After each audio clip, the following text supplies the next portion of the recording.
Elérkeztünk az idei év utolsó videójához, amiben láthatjátok, hogy visszatérünk kicsit a katonai tematikába. Mostanában nem is volt a csatornán, talán a Tigris és a Sherman volt az utolsó. A Ledbrix-től kaptam egy SR-71-es Blackburn madárkát, egy gyönyörű szép, több mint 80 centis modellt. Korábban már raktam össze egy Blackburn-öt a csatornán, a Vange márkától, még most sem tudom, hogy kell kimondani, de az egy jóval szerényebb elemszámú készlet volt, 300 darabot se ért el. A Ledbrix hosszú szünet után küldött nekem modellt ismét, tőlük raktam össze még a Silenced, a B2-es bombázót, és most ismét egy repülőgép. Egyébként én már szemeztem vele, úgyhogy örülök neki. Többen kértétek mostanában, hogy legyen repülőgép a csatornán. Hát kérésetek immáron meghallgattatott. Zoli vagyok, és ez itt az Összeraklak. Tartsatok velem!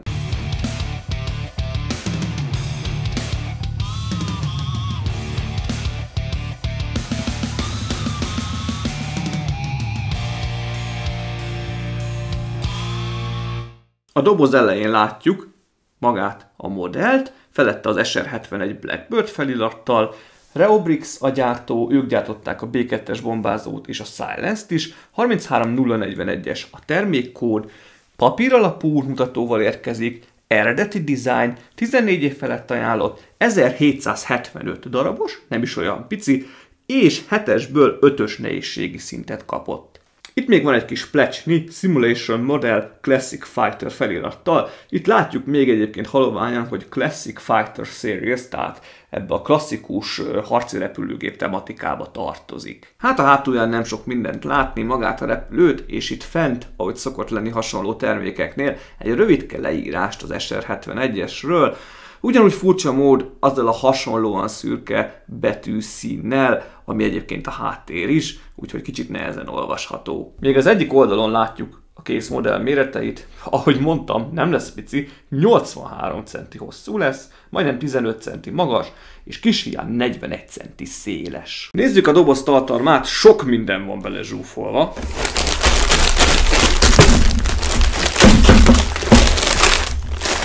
Kapunk 5 nagy zacskót, szintén ahogy megszokhattuk a Reobrix-től, tehát számozva, és a zacskókon belül is olyan sorrendbe kell haladni, mint az alszámozás, és kaptunk még egy összerakási útmutatót becsomagolva, 2 kis B-sprayttel. Még nézzük meg az összerakási útmutatót. Az elején ugyanaz a kép látható, mint a doboz hátulján, ugyanazzal a felirattal, itt icipicit olvashatóbb. A hátulján pedig, ahogy a B2-esnél is volt, egy vörös háttér előtt a modell, a neve, a márkajelzés és a termékkód. Nézzünk még bele.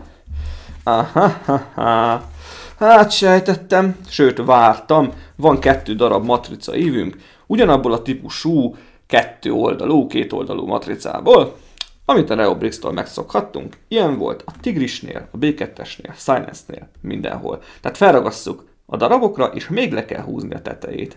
Macerás.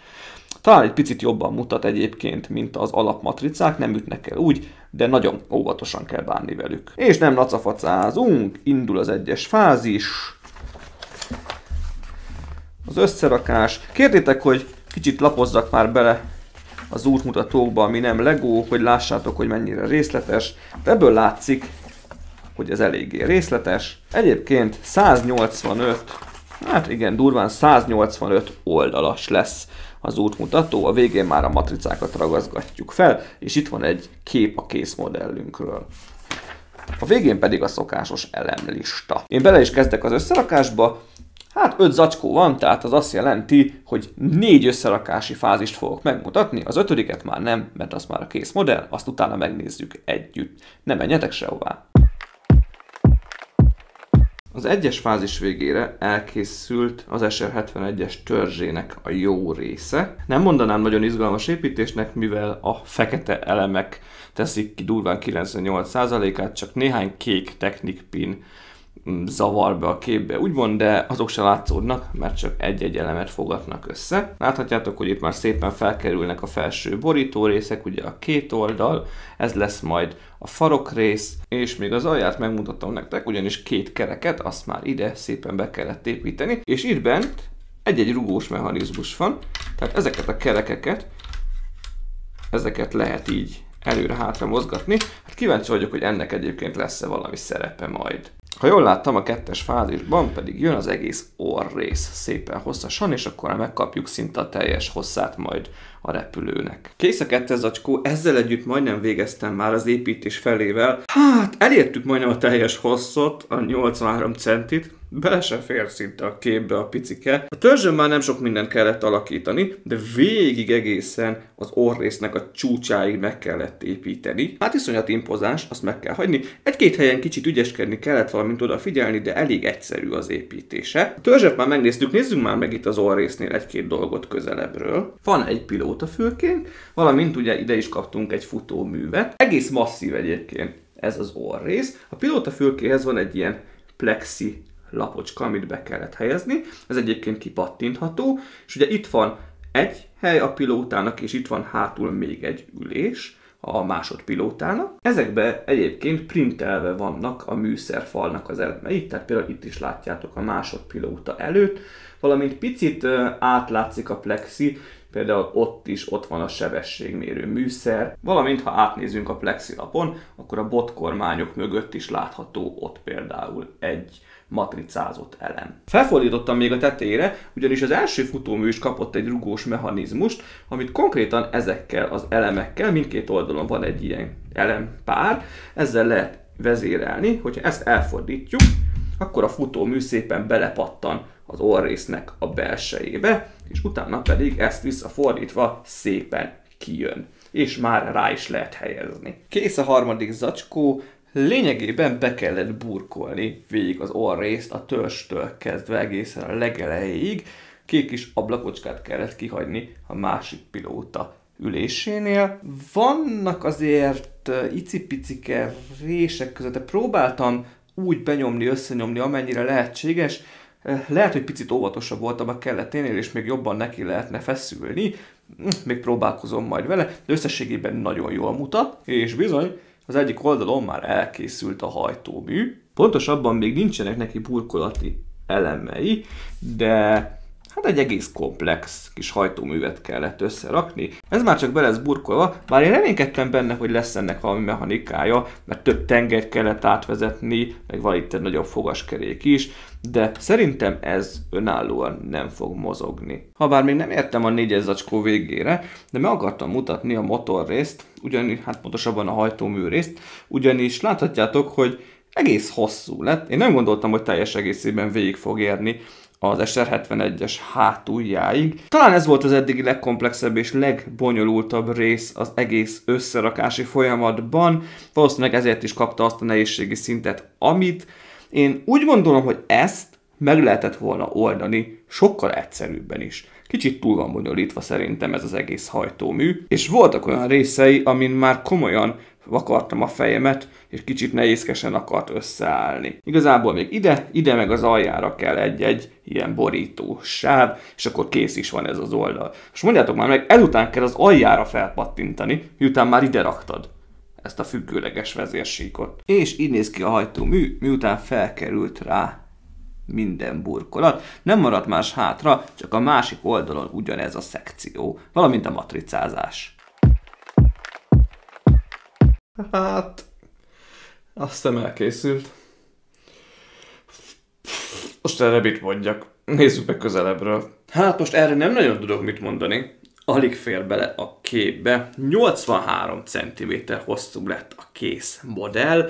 Szerintem felmatricázva mutat igazán jól. Ha nincs felmatricázva, akkor nagyon egyhangú. Rengeteg fekete elem, kívülről szinte csak a fekete látszódik, kivéve ugye a pilótafülkét. Masszív jószág, tehát van súlya azért.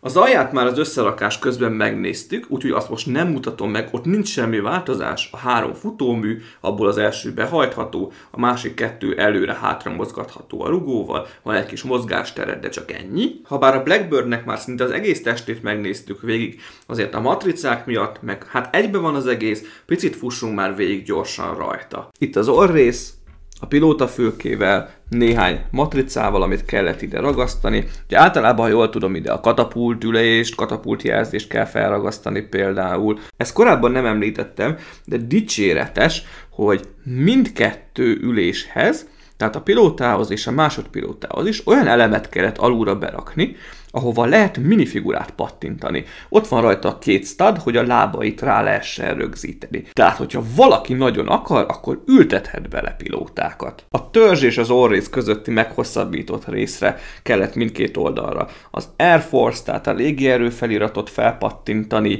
ide a felségjelzést, ez még egyébként a hátsó szárnyrészre is felkerült két helyre. Habár ezek a típusú matricák az elemhatárokon nagyon-nagyon szeretnek szakadni, főleg majd a vöröseknél látszódik ez, tehát hogyha össze is rakjátok ezt a készletet, húzzátok le a felső réteget nagyon-nagyon óvatosan. A már említett vörös részek, itt végig, meg itt végig, de ez 3 adag matrica, pontosabban oldalanként 3, tehát idáig van egy, idáig tart egy, meg a vége még egy, és ezt azért össze kellett nagyjából passzintani, és itt is, ha van már egy minimális, 10 millis színkülönbség az elemek között, akkor amikor húzod le a felső réteget, szakad. Hát, meg amúgy is, ezeknél a vékony matricáknál egyébként is szakad. Úgyhogy csoda, hogy ezt így sikerült megalkotni. Hát kicsit tükröződik, de azért döltök rajta, hogy látszódjon. Egyébként ez a rész is matrica végig, ez az egész, de ez viszonylag könnyen lejött, ez nem tudom, hogy a szellőzés szolgálná, valószínűleg ezek ilyen hűtőrácsok lennének. Ha nem, majd kijavítotok kommentben. A két oldalsó hajtómű, az mindkettő oldalon így néz ki, a függőleges vezérsíkokkal együtt, valamint a vízszintessel együtt.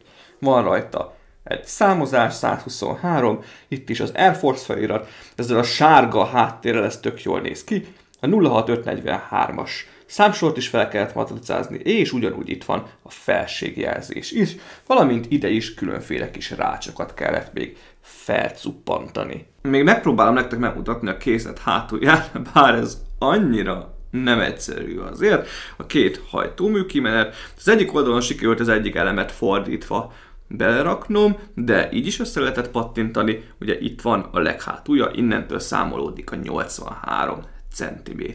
Egy kézzel egyébként nem is olyan könnyű ezt tartani. Én úgy szeretem egyébként pihentetni, hogy ki van engedve az első futómű, hogyha visszacsukom azért, az egy picit furán néz ki, hogy az orr része az teljesen a földön fekszik. De most a rendkedvéért azért így hagyom picit. Remélem, hogy tetszett a bemutató.